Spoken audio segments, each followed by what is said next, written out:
I'm going to read you the 14th Amendment to the U.S. Constitution. And I'm going to show you that the Constitution is not talking about the children of slaves, as Donald Trump said, nor is it talking about specifically Black Americans.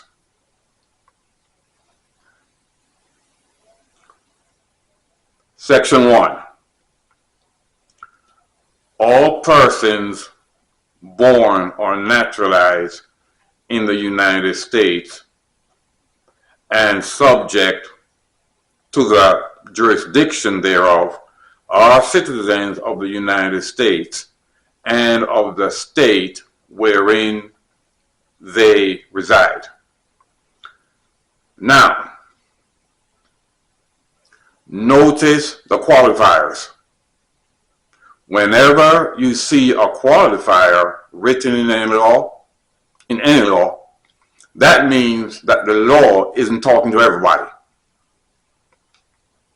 It says, born or naturalized in the United States, born or naturalized, and subject to the jurisdiction thereof.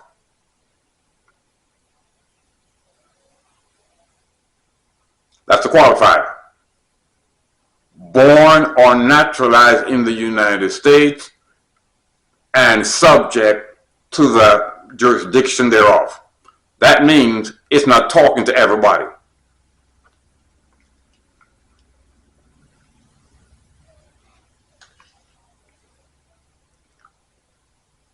No state shall make or enforce any law which shall abridge the privileges or immunities of citizens of the United States.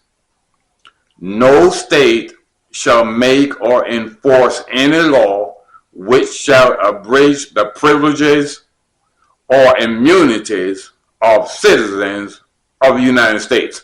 Now, for all you Black Americans who seem to think this is talking about you, tell me what privileges and immunities you have. See, a privilege is something you have and nobody else has. And immunity is also something you have and no one else has. And immunity is protection from something. A privilege is something that you can do that no one else can do. So if you guys are gonna say this is talking to you, this is talking to children of slaves, if you're gonna say that, then you should be able to explain what privileges and immunities you have.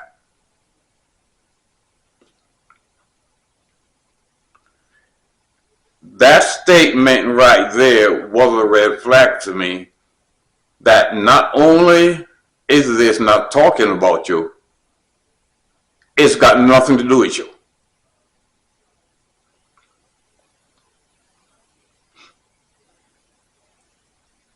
No state shall make or enforce any law which shall abridge the privileges or immunities of citizens of the United States, nor shall any state deprive any person of life, liberty, or property without due process of law, nor deny to any person within its jurisdiction.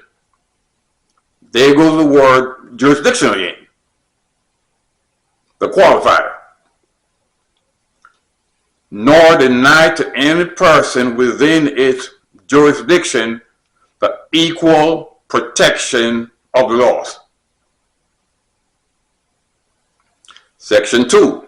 Now, Section 2, it starts off by telling you who the amendment is talking about.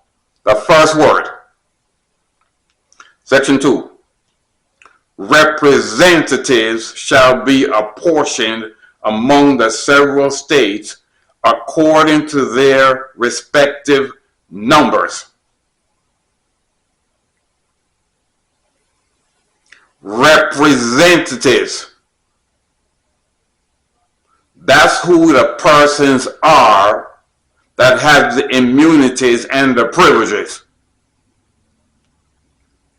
Representatives shall be apportioned among the several states according to their respective numbers, counting the whole number of persons in each state, excluding Indians not taxed. Now it's interesting right here how it mentions the Indians, the Native Americans.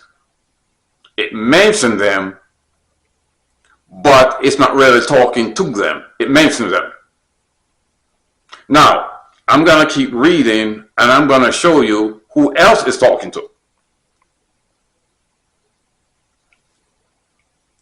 Representatives shall be apportioned among the several states according to their respective numbers, counting the whole number of persons in each state, excluding Indians not taxed.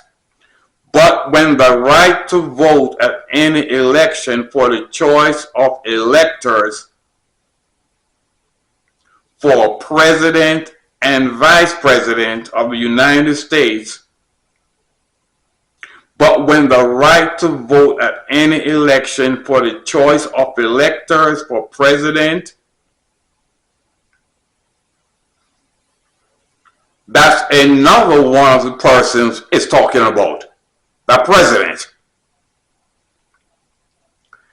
and Vice President of the United States, that is another one of the persons it's talking about.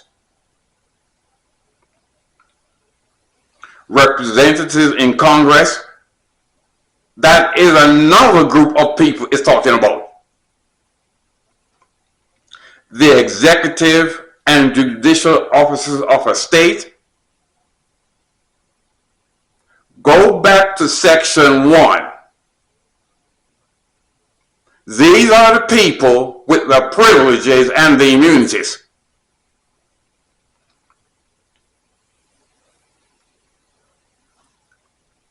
The executive and judicial officers of a state, or the members of the legislature thereof, another group of people with the immunities and the privileges, is denied to any of the male inhabitants of such state. That is another group of people with the immunities and the privileges. The male inhabitants of such state, being 21 years of age and citizens of the United States. Citizens of the United States. These are the people who are born or naturalized and subject to the jurisdiction thereof with the immunities and the privileges. Being 21 years of age and citizens of the United States, or in any way abridged, except for the participation in rebellion or other crime, the basis of representation therein shall be reduced in the proportion which the number of such male citizens shall bear to the whole number of male citizens 21 years of age in such states. These people is mentioned in section 2 are the people with the immunities and the privileges mentioned in section 1. Notice it says male citizens 21 years of age in such states. It says it twice.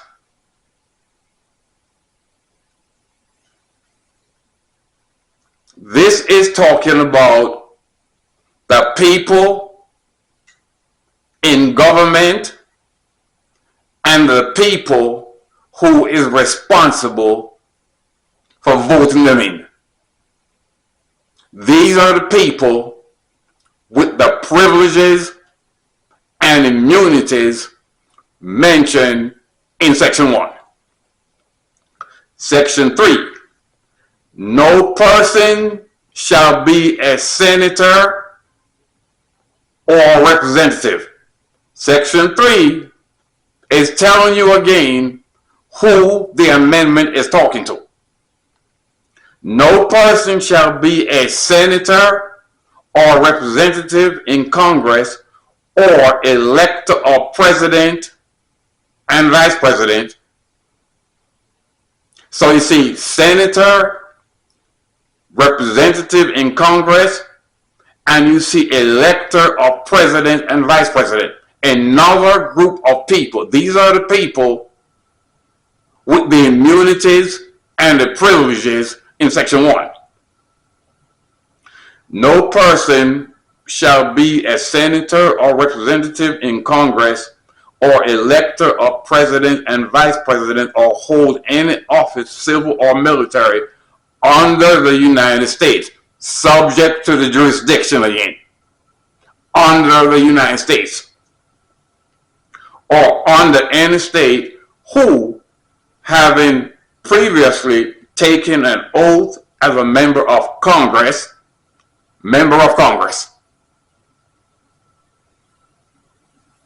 or as an officer of the United States, an officer of the United States, subject to the jurisdiction thereof,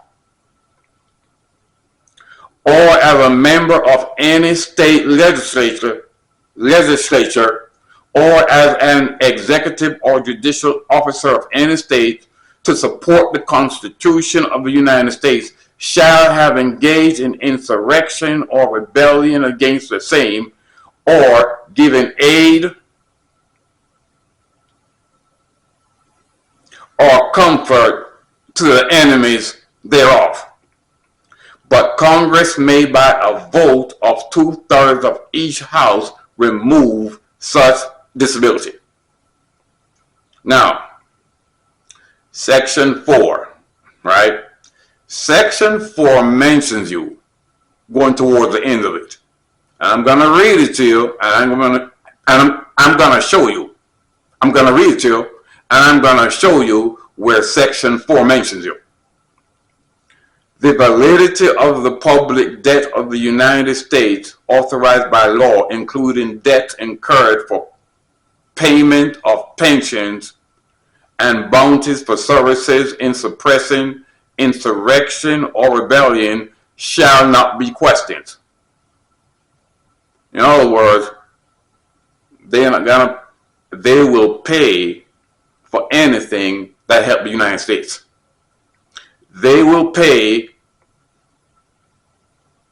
for pensions and bounties for services in suppressing insurrection or rebellion. That debt won't be questioned. But neither the United States nor any state shall assume or pay any debt or obligation incurred in aid of insurrection or rebellion against the United States, or any claim. Now here's where you guys are mentioned.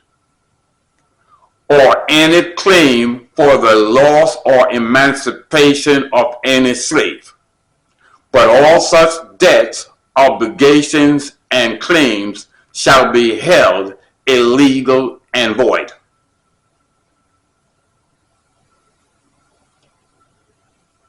It's not going to pay the slave master for the loss of his slaves.